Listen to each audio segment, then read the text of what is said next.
object of Taxi Chronicles is to allow real riders with real stories share their experience and enhance your life. So sit back and enjoy the journey. Morning. Yes, we're back with another episode, another pair of lovely riders. Today we have a very harmonious couple, Tom and Steph. And Steph's in the photography business for high fashion or fashion. And we got an agriculturalist, is that right? Horticulturalist, sorry, on our hands. And that's... My name's Tom. Tom, you grabbed them? Yeah. Hello. So, what made you get into the... Furthermore, where did you two meet? We met our New Year's Eve at a party, mutual friend. So, being a photographer, I shoot on film. So I work in a lab where I hand develop and print all my work. And the lady that helps me print is my friend called Sarah. And it was her New Year's Eve party that we met at. What's your first thoughts when you saw each other? Well, I had some premonition of basically Sarah referred to Tom as Sexy Tom, and I was like, oh yeah, we'll have a scene there. I'll check that out. And then he arrived, and I was like, okay, I can conclude that yes. That's very sweet. And I thought, who is this beautiful woman? Beautiful. No, I was eating Pombears. Golden hair. Oh, actually, you know, I was eating a packet of Pombears. You had plastic bags on your shoes. Oh yeah, I didn't want to get my boots muddy, so I was wearing Sainsbury's and bags on my feet. And you were warming up with a hairdryer. I had a hairdryer at my jumper. Okay. So it was love at first sight. Yeah, or sort of, I don't know. Strange. It's a good warning anyway. It's warning signs. Yeah, it was a curious sight. I was intrigued. More intrigued than you are with your plant. Yeah. Okay, so it was a special flower. Yes. So why flowers? Why horticulture? Well, without plants, there would be no life on Earth. We breathe oxygen, and all of the oxygen we breathe comes from plants. Plants are key to our survival, and there's more than we know about, and there's so much left to know. And they bring peace, and we eat food grown from plants. Everything depends on plants. The whole world relies on them, and I'm just curious about them. So yeah, that's it. Where did your fascination for plants start? Grow is a good word to use. From when I was a child. Like, my grandfather had a greenhouse, an allotment. He used to grow all of our food, or at least all of his food, and taught me how to cultivate from seeds and nourish his family. And I want to do the same, but I've just taken it to a further place with my. What's your favourite plant? My favourite plant. Well, I love trees. I think trees are. Trees are some of the oldest living things on the planet.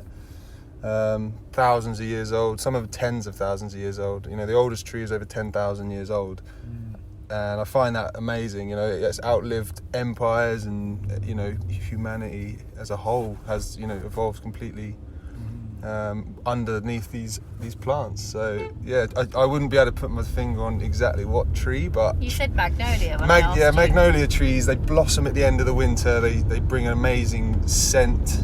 And the biggest flowers. I mean, yeah, magnolias, I'd say. But I love fruiting trees as well, because you get to eat the delicious fruits off of them. So yeah. Oh yeah, when you say fruit trees, apple trees. Apples and oranges and lemons. I mean, I find it amazing how a beautiful tree can produce such a perfect piece of food.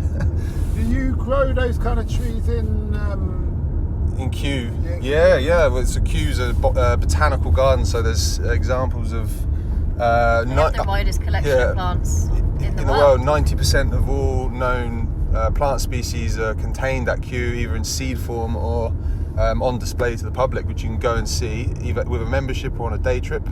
That's for your listeners. You should all get down there.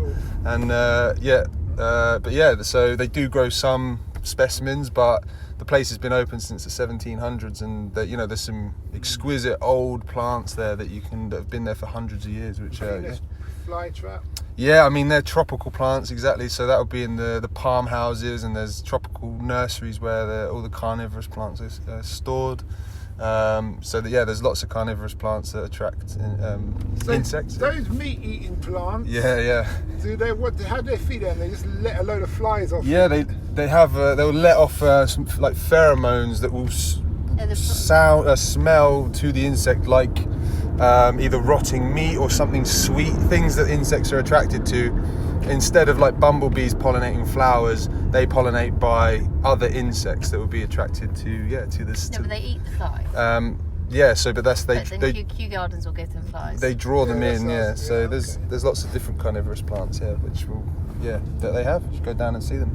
If somebody wants to get into the industry that you're in, what would be your advice to them? If you want to become a horticulturist, you got to have a sort of an existing kind of like curiosity about the natural world.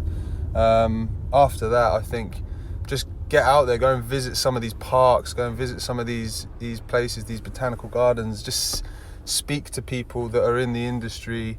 You can study it. The RHS, the Royal Horticultural Society, has loads of programs which you can go on, and they can teach you the basics and then all the way up to advanced levels. And it's available, and more people should, because like it keeps you healthy and keeps you learning all the time. Sounds like there's a big spiritual side for you in what you do. Yeah, definitely. Yeah, absolutely. Anyone who feels a bit stressed should just get out in nature if they can. Okay, that's good. So moving on to the lovely lady, photography. Why? And what have you learned about photography and taking photos of models that you wish you knew when you started? Well, I was a painter originally, and then being a painter in London is a bit difficult when financially you're depending on it. So photography kind of took over, and I started working at magazines like Dazed and Confused and taking photographs for them. And then how many years later, 5 or 6 years later, it's going all right. Don't really know what else to say. But it's good. It's much more social than painting. There's a lot more to it than painting. It's a lot more. I'm too impatient, I think, to be a fine art painter anymore. When you were painting, what kind of were you? Landscape, portrait? It was portrait, and then I went more abstract.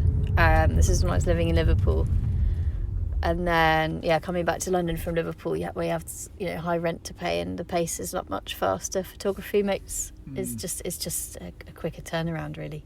Basically, I've just got lazy and but it is fun. And the photos you take now, they're of models in the fashion industry. Mm-hmm. What have you learnt that you wish you knew when you had started? To not compare yourself to all the other photographers and all the other artists at the time, because I think when you start, all you do is see how much less you are compared to everyone else that's doing what you want to be doing, and it's just really stifling and limiting, I think. So you just want to kind of just get on with it and find your own path with it and make mistakes, and then sort of end up in a place that you're meant to be in, rather than try and replicate someone else's journey, I think, with it. Okay.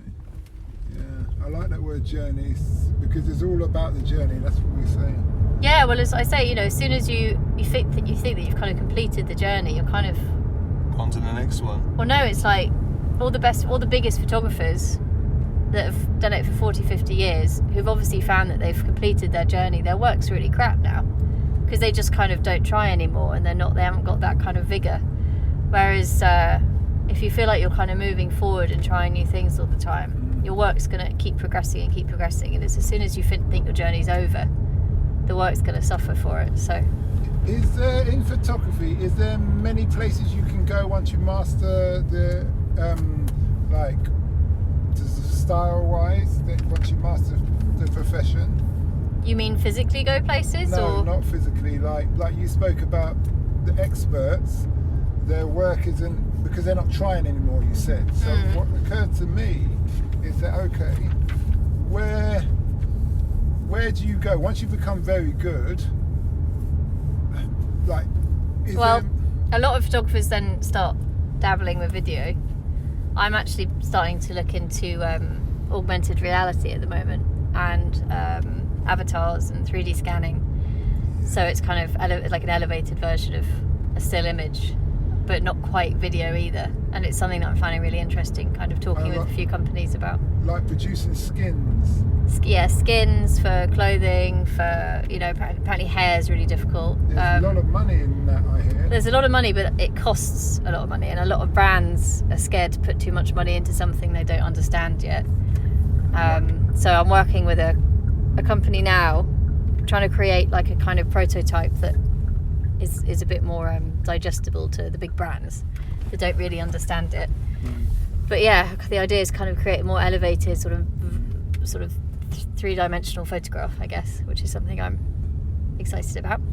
Last but not least, what would be your advice to a young person trying to get into your industry? Don't. Avoid yourself the pain. Avoid the bullshit. No. It's honestly, it's an industry for the privileged, because if you can't afford to spend thousands of pounds on a portfolio to even get a foot in the door, it's really, really difficult. It's tough going, eh? So a big part of advice would be just to make sure you've got support to begin with, because otherwise you're kind of at a losing battle.